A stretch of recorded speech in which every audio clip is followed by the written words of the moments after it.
Alright, so let's talk about the translators of the King James Bible. Let's filter out all the assumptions, what people have said, and let's deal with the actual sources as they speak for themselves. Now, this is the 1611 KJV version translators, and this is what they say. This is a quote from them. It says, "While God would be known only in Jacob and have his name great in Israel." And they give their respects to King James, and they refer to themselves as Zion, because they say that whereas it was the expectation of many who wish not well for our Zion. So if you read through here, you'll find out that there were a lot of people who were trying to hinder the project, which is the King James translation of the King James Bible. And we're going to get an understanding of why this was so major, and check it out. Let's see. This is a historian right here, and he says that John Wycliffe, and by Wycliffe's future successor Richard Bancroft, then a canon of Westminster. So John Wycliffe was someone who influenced Richard Bancroft. Richard Bancroft is the very lead translator of the King James Bible. So let's read about John Wycliffe, who influenced the lead translator of the King James Bible. So this is from a scholar here. Now, he was born in 1648. All right. Now, he was born around these times. And he says the Queen had a great esteem for him and was pleased to be so familiar as to call him her black husband. At her death, he was present and administered to her what comfort she desired. So, she would call him her black husband. She sounded like she had a thing for him. And he says, when King James came to the crown, he much reverenced the Archbishop. So he was very much respected by the Queen, King James, and he was referred to as a black man. And we already went over what a black person is. Now, that's one of the translators of the King James Bible, and we saw before that they're Israelites. So these are black people, these are Israelites. And now we're going to read more on the translators of the King James Bible and their character. Now, this is from the encyclopedia. Now, it says that at the Hampton Court, it was held by King James. If you read here, it was a court in 1604. And now it says that it was proposed by Dr. Reynolds, the president of the Corpus Christi College. Okay, and it says that it was at Oxford, and he was the leader and spokesman of the Low Church Party. And it goes on to say that it is observed also that they were chosen without reference to party, at least as many of the Puritan clergy as of the opposite party being placed on the committees, and among Reynolds and Chatterton, 2 of the 4 who had represented those clergies in the Hampton Court Conference. All right. So just reading about him, we see here William Barlow, all right, and that he was summoned at the conference, and he worked on the epistles of the New Testament. So it's very much assumed that these Puritans believe the same thing as the other Puritans. But if you look in there, you'll find out that these were actually Calvinists. King James didn't particularly like the Puritans, that they didn't keep the commandments. So he chose certain people to influence the Puritans. We're going to see that, because look at what Reynolds says. This is written by Barlow, one of the translators of the King James Bible. And he says, secondly, that there should be any such departure from the Papists in all things, as that because we in some points agree with them, therefore we should be accounted to be in error. So he's stating that I don't want to be anything like the Papists. To the former, Dr. Reynolds did add the profanation of the Sabbath day and contempt of His Majesty's proclamation. Now, this guy is who they were called a Puritan. And Reynolds is encouraging the king that these other people, they have a profanation of the Sabbath. And we all know that King James kept the Saturday Sabbath, but the Puritans didn't. So he's calling himself a Puritan, yet he's doing things that are not what the Puritans do. And this is why King James put him in place to forward his own interest, which was actually keeping the commandments, to influence these Puritans. Because if you read about Dr. Reynolds, he didn't believe anything that the normal Puritans believed about the Sabbath, Cromwell, none of that.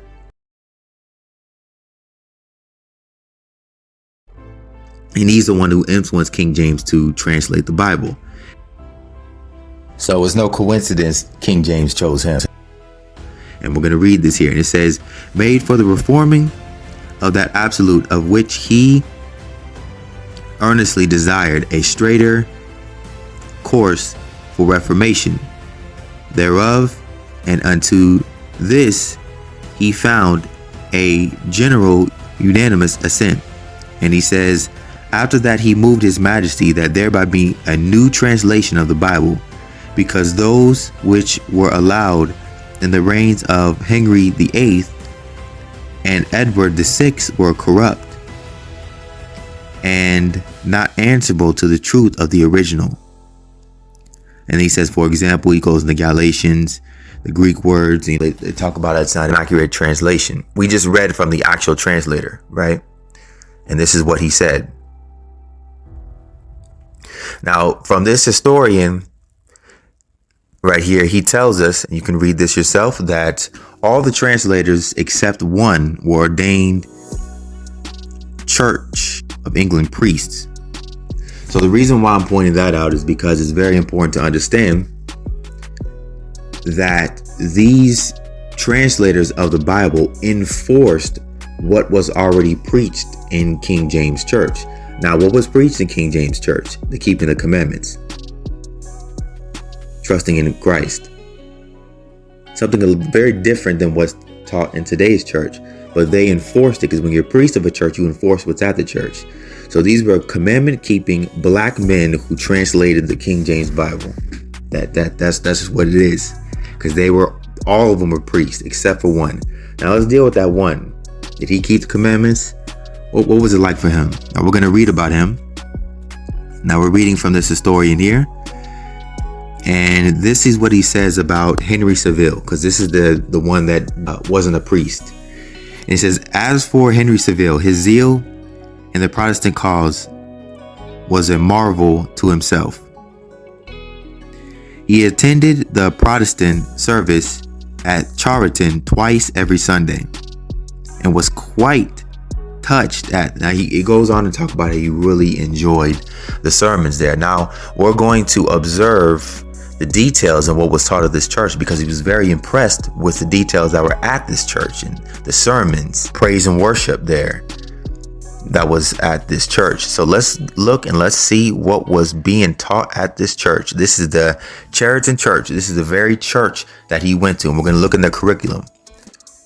And this is from a source of 1627. It's around that same time. So it says, wherefore, it says, Yahushua Mashiach also said, the scribes and Pharisees sit in Moses' seat. All therefore whatsoever they bid you observe, that observe and do, but do not ye after their works. He ceased not to honor the ministry of the priest. He sent the lepers to him according to the precepts of the law. He frequented the temple and reprehended the abuses. So he's stating here in the church that Christ kept the commandments. He kept the Torah, right? And he's saying that the Pharisees actually didn't. You see the way that most people say, oh, the Pharisees kept the commandments and, we don't need to do that anymore. We're not under that. What this church is stating, is that the Pharisees didn't keep the commandments. They kept the commandments of men, but Christ actually kept the commandments, is what he's saying. All right. And it also says here, for this getting what they taught, the Christian church is not exempt from this law. And the more regular she is, the more her constitution depends on an entire submission of mind, the more need she has of such an authority. Wherefore, from the very beginning of Christendom. So this is what was taught at his church. What was taught at his church was the keeping the commandments. What was taught at his church was that Christ actually didn't break the commandments, but he taught that the Pharisees kept the commandments of men and didn't keep the commandments. So the reason why I brought it out is because all the translators of the King James Bible kept the commandments, and most of them were priests enforcing the keeping of the commandments at the Church of England. Look at before I talked about what was going on at that church, and they kept the commandments as well, through and through. If you look at that, you can check it out. We went into what was taught at that church. Now we're going to go into the expertise of these translators. And the expertise is wonderful. This is John Boyce, or Boyce. At 6 years of age, could write Hebrew fluently. He was for 12 years chief register in Greek at St. John's College and Bishop of Andrews. All right. And he died in 1643. Now, another thing that's stated in this here says that they all had familiarity with the ancient languages of Latin, Greek, Hebrew, and often many more. They came on the historical scene, so they had a very good understanding of Greek and Hebrew. And it says that Dr. Reynolds, who first suggested the work, was a man of great attainments in Hebrew and Greek. He died before the revision was completed, but worked at it during his last sickness as long as his strength permitted. He was born in 1549, died 1607. So he put a big effort, and he's the one who suggested it, but he died before it was completed. And then we also have Edward Lively, and it says also that he was known for his knowledge in Oriental language, especially of Hebrew. Yet he died in 1605. Having been professor of Hebrew for 25 years, his death was a great loss to the work which he had helped to begin, but not to complete. So a lot of people went and died in completing the King James Version of the Bible. A lot of people didn't even live to complete it because of so much stuff that was going on. We're going to go through a lot of things that people assume about the writing of the Bible. We went to the expertise. We're going to go into some other things. One of the things we're going to go into is the ye's, the those, the thous. A lot of those different things were not actually used in those times. They were added during the making of the King James Bible. Like, for example, there's actually a word that actually means personal word that is always the subject of the matter for you in the Hebrew language. Yet in the English language, there is no word for that. You just say you. Depending on the context, you just say you. So they added ye to be that extra word, just like the Hebrew. So it's a nominative pronoun that acts as both the singular and the plural form of you. It's used for the subject of the sentence ye. Is often used in ecclesiastical or literary languages. So ye is always the subject matching Hebrew. So the reason why you have the those, thous, and these is because they are to match the Hebrew language. Because Hebrew is concrete, English is abstract. They try to add some concreteness to the English language to make it flow with the translation. That's why the King James is an exact translation, not an abstract translation. Very important to understand, and it's very good for accuracy as well. And so we're going to go to this translator right here, historian. This is Jerome, 347 AD. And this is what he has to say about his own character, because he was one of the ones who helped in translating the manuscripts for the New Testament. And he says, "For he who loves keeps the commandments, not because he is compelled by fear of punishment or by the desire of reward, but because the very thing that is commanded by God is best." That's what he says. And this is the scholar Origen, and he was born way back in 185 AD. Now, this is the guy who actually translated the Septuagint. And this is his character. He says, "Take away their stony hearts from them, and I will give them hearts of flesh, that they may walk in my statutes and keep my ordinances. If God, when he wishes, takes away their stony hearts and puts in them hearts of flesh, so that his ordinances are kept and his commandments observed, the putting away of wickedness does not depend." All right. Important to understand there. Now, this is his character, and this is the professor of linguistics. And this is what he has to say. He said, although his attempt to date the omelet to 1625 to 650 is not certain, but see his paleographical arguments, and he says his observation is that the matrices lexion Hebrew letters used to represent vowels of the text of the omelet match those of the Masoretic text is significant. Thus, the silver scrolls are best understood as written copies of the biblical text. So those scrolls match the biblical text, the Masoretic text. Now check this out, that we're going to discover who the Masoretes are. This is what we added up, why the nationality is very important to understand. This is the Jacobites starting in the 6th century, and they're called Masoretes.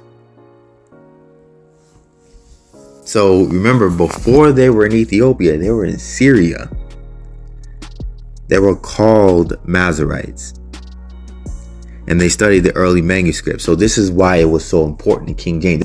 His ancestors were the very group of people that translated the Bible. Imagine how much dignity, how much attention to detail went into the translation of the King James Bible. The Jacobites are a group within the Israelites.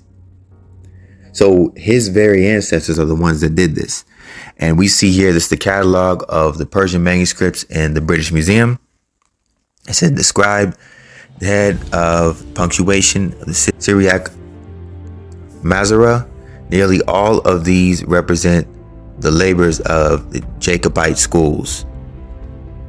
And if we read down here, it says the Jacobite Masoretes extended their labors not only over the whole Bible, but also over the texts such as Greek writers. So this is why I'm saying, that's why I'm harnessing on the King James version of the Bible, because his ancestors were the very people who actually dealt with the manuscripts. And that's why I wanted to point that out. And then also, so this is a linguist here, and she states, Saley comes to the same conclusion as Gottstein, and he talks about the text, the textual fluidity of the Jacobite Masoretic tradition. So it's known from early manuscripts that these are Jacobites who did this. This is why I went into the Jacobites, to show he was a Jacobite, y'all. I hope y'all getting the whole connection and how this pans out. The Jacobites translated the Bible from Jacobite manuscripts. So this is Aleppo Codex. Shalomo bin Benya. This is his translation of the Masoretic text. It says the Aleppo Codex was the old extent of the Hebrew Masoretic manuscript of the Old Testament. It says until many pages were lost at a riot during 1947.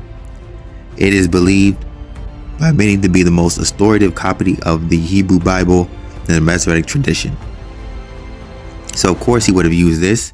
Because if we look here, by this cartographer in 1678, and also a military personnel was born in 1635, it states that the Jacobites were the patriarchs of Aleppo, and the Masoretic text is a text of Aleppo.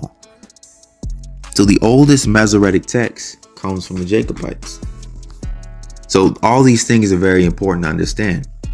So let's go into the details in the translation, because we're talking about these. This is the Old Testament, and we see here that this is a Jacobite letter, and that this is what they would have used, and we see that it matches the King James Bible we're reading, and it says Hebrew letters used to represent the vowels of the text of the omelet matches those of the Masoretic text. Significant. Thus, these silver scrolls are best understood, written copies of the biblical text, and suggest a standardized, recognized text that should be drawn upon, perhaps by priests of the Jerusalem temple. And this is why the King James writers say that it was translated from the original tongue. Multiple sources saying the same thing.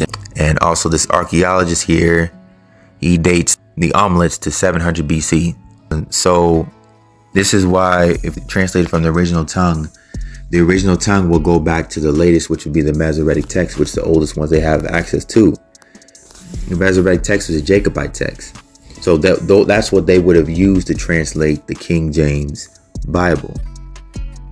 So it's a Jacobite Bible.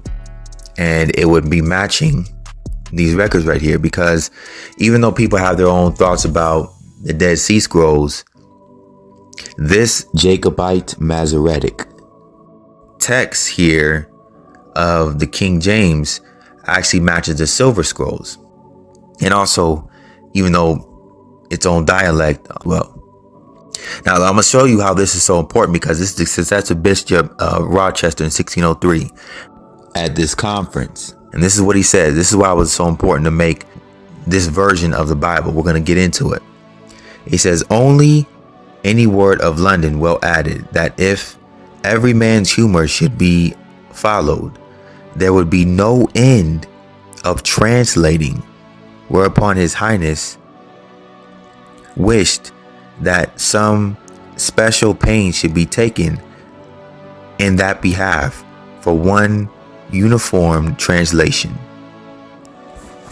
So who kept on translating and changing things and stuff? We're going to go into it, because a lot of people think that the King James Bible is Catholic translators like Erasmus, is that he used Erasmus to do the New Testament. We just went into the Old Testament, but they say that Erasmus is used for the New Testament. We're going to show how it actually was not used for the New Testament. Check this out. Because Erasmus was, as we see here, a Catholic. And this is what King James thought about the Catholics. It doesn't even make sense for him to support a Catholic Bible. As to the corrupting thereof, now he's being sarcastic when he says this, the corruption of the old Latin translation must not be corrected, though it bid for seeking of a penny, and though it say John, it goes in the Greek words, in place of C, so he's showing the imperfections, though it be known a plain lie, and that the very next words of the text disprove the same, nay, so far must we be from correcting it, as that the vulgar translation must be preferred by Catholics. So he's insulting the Catholics. This is the way that he was being sarcastic. This is the way that they talk. So he's saying that the Catholics, this is how they did things. They mistranslated things. They didn't translate things right. And he went even into the language of the Latin, which pertains to the Greek, of how they mistranslated things. To the Bible, they prefer, by the Catholics, to the Bible in the original tongue. So they prefer the vulgar translation to the Bible in the original tongue, is what he's saying. And it is a small corrupting of scripture to make all. So if there's wrong things in the translation, you can literally make a false doctrine over those mistakes. And this is why King James thought it so important to translate the Bible. This is the Basilicon Doron, written in 1599, before the translation was translated. So part of the inspiration was because the Catholics kept on making many translations. Now, if you know about, you do research on this, people say that the Erasmus was the manuscript that was used for the New Testament, which is a Catholic translation. This is where you get the term "been translated so many times." You ever hear people just say, "Hey man, it's been translated so many times, man. Been translated so many times, man. This thing been translated to this language, this way, man. It's been translated so many times." You hear that literally comes from that. I'm gonna show you how it's a lie. Check this out. This is a linguist, Theodore Beza. I want y'all to observe something. He was born in 1519. Now, the Geneva Bible, it was completely translated. The New Testament was translated and completely done, published, the whole nine, in 1557. Now, I'm going to show y'all that this is not the manuscript that was used for the King James Bible, New Testament. The King James Bible was translated out of the Codex Bezae. Now, it says here that the manuscript was discovered in the monastery of Irenaeus. Irenaeus knew Polycarp, who actually knew the apostles, so this is a very, very good source. The manuscript was found in 1562. So the manuscript that was found for translating the King James New Testament of the Bible wasn't found. The manuscript that was used to translate the New Testament of the King James Bible wasn't even found until after the Geneva Bible was already published. So it's impossible for the King James Bible to have used the Catholic manuscript of the Geneva Bible, because the manuscript they used wasn't found until the Geneva Bible was already published. When the Geneva Bible was being written, the manuscript that was used for translating the King James Version of the Bible wasn't even found yet. So these details matter, because this goes into it's been translated so many times. It hasn't. The manuscript was literally just found at that time. So there wasn't a whole bunch of different translations of it. The Geneva Bible is the result of a bunch of different translations. And even still, people say that it's still pretty similar. But just wanted to get that fact straight. And it says the manuscript here, the manuscript is best dated by the end of the 4th, the beginning of the 5th century. All right, and this here is sent by Theodore Beza to William Cecil, the chancellor, perhaps via the late letters of nephew Anthony Bacon. It says that he basically offered it to the Cambridge University as a gift. I'm going to show you guys that the Beza manuscript is the manuscript that was used for the New Testament. Check this out. Bibliographer Jacques, 1665 is when he was born. So this is written in Latin, y'all. So I told y'all that I'm really getting into it. You got to find it in different languages sometimes to make the discoveries. Got the translation here. It says 1564, 1598. All right. It says, with the last preface of Beza, so that the text and versions are arranged as Beza version. And we know that the version that was made after 1598 was the King James Version. So this is letting us know that the version that was used, he's stating this, was Beza's version. I'm going through the details of everything because it was very meticulously done. Now we're going to show here, without a shadow of a doubt, of the Textus Receptus, where that actually comes from. Now this is his writings again, and he lists here. Now you see the circle where I circle here. It circles a bunch of different authors, and then it shows their works. So it shows this guy, then the last one it shows is Theodore Beza, and we see here he has a lot of works. And one of the works that he actually did is the Textus Receptus, the received text. It's very interesting. The reason why they call it the received text is because the Cambridge University received the text from Theodore Beza. And the Textus Receptus is a printer of Theodore Beza's work. Now, people have different things about the Textus Receptus. It's just a printer, y'all. So remember, it's a very old manuscript. So the reason why there are certain things that were done by the Textus Receptus is because it's an old manuscript. So they had to pretty much, like, if there was any warning, it was very worn. They wanted to make a clear, fresh copy, correcting anything that was because of warning. It's a very old manuscript. So now that's the manuscript that they used to translate the King James Version of the Bible. Now, 500 to 400 AD, right? Dating all the way there. Now, this manuscript that they use actually matches an even older manuscript. All right, so we're going to be reading from this archaeologist. And this archaeologist right here states, quoting another archaeologist, he says, Thide examined 3 New Testament fragments called the Magdalen Papyrus because it was donated to Magdalen College in Oxford, England. And then he goes on to talk about that. I'm going to read down here. It says, Dr. Thade carefully redated them and placed them at 66 AD, making them the only first century New Testament fragment extant. All right. And then he says there is more, using a very technical and accurate epifluorescent confocal laser scanning microscope. He found that the Matthew 26:22 fragment revealed the Textus Receptus reading. It reads Hekasotos Aton, every one of them, as the King James reads, as opposed to Heis Hekastos, each one after the other, as the critical text reads.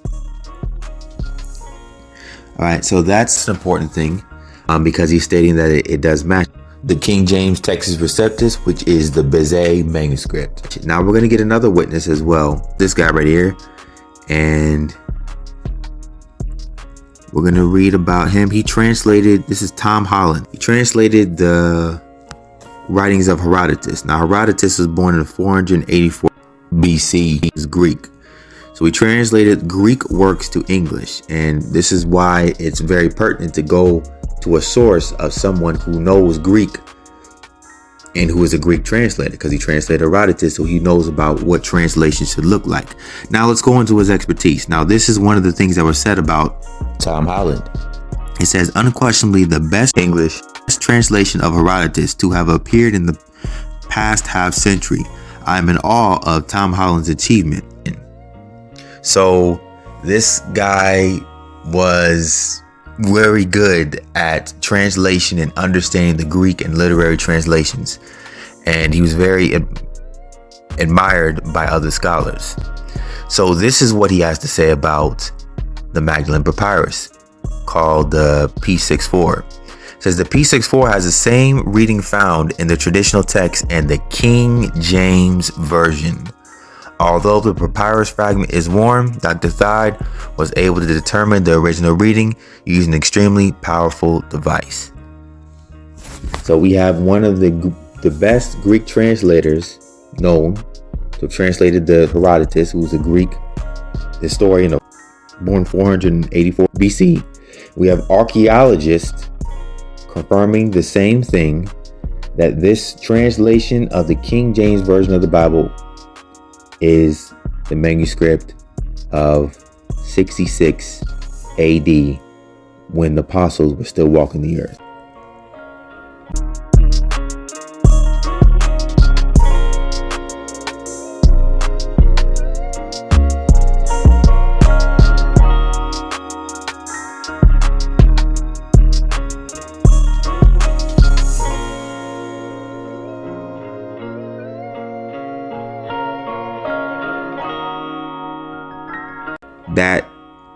That is fire. Now we're going to address something about Theodore Beza, because we got to talk about his character now, because he's very crucial because he found this manuscript that is so accurate in Irenaeus' monastery. And we're going to read about this. Check this out. And we're going to find out some things about Calvinism, because I will say that they were Puritans, the people who translated the King James Bible, but they weren't real Puritans, as we just discovered before. They kept a lot of the things of the Calvinists. King James set them in place to influence the Puritans, as we went over. Now, here's what AI says about Calvinists. I'm going to show you how AI is a programmed narrative to perpetuate a narrative. This is why we went to old books. This is the primary example of why we're going to old books right here. Check it out. It says, no Calvinists do not, because this is what I asked AI, and AI, this is the answer AI told me, right? AI told me, no, Calvinists do not keep the seventh day, the Sabbath, or Saturday, but instead observe the Lord's Day or Sunday. And it says John Calvin's views of the Sabbath include blah, blah, blah, blah, blah. So John Calvin and Theodore Beza are the two people who are the source of Calvinism. John Calvin, Theodore Beza, the source. AI tells you they didn't keep the seventh day. But let's see what the source says. Let's see what Theodore Beza says, a linguist, a translator, a scholar, and some of his other colleagues with him. This guy from the Royal Historical Society, a professor, theologian. Now this is what it says. This is writing. The word Sabbath, being derived from Sabbath, which in the Hebrew signifieth a rest or to cease, doth note unto us rest and ceasing from our works. And this name was at the first given unto the seventh day, because the Lord, having finished the work of the creation, did rest upon this day. And it was afterward continued, because the Lord had forbidden his people to do any servile work upon the same. Now this commandment consisteth of 4 members. For first of all is set down the sanctification of the Sabbath, which respecteth God, the author thereof, who hath peculiarly appointed unto his holy use one certain day exempted from the order of the rest. Secondly, the seventh day from the beginning of creation is appointed unto this Sabbath. Thirdly, the ceremonial rite of this Sabbath is set down to be the forbidding of every servile work. And the fourth place is laid before us, the ground of this sanctification of the seventh day. The ceremonial, y'all see where I'm going with this. This is the exact opposite of what AI says, but we're going to keep reading. The ceremonial things of this commandment are the appointing of the seventh day, the rites of the sacrifice ordained in the law to be done upon this day, and the resting from all servile works. And this is why it's very important to, instead of hearing the hearsay, hearing what the source say, because it's a lot of times different. So we see he clearly kept the Sabbath. Now we're also going to see that he also kept Sunday as being the day when the Lord did rise from the dead, but he didn't forbid all work on that day, which is Sunday. Check this out.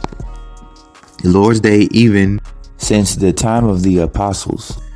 The observation, therefore, of this Lord's Day is not to be accounted as an indifferent thing, but as an apostolic tradition to be perpetually observed. So just recognize that this is when, this is when Christ died. And I also hold to that too, that he did rise again on Sunday, and that Christians do now cease.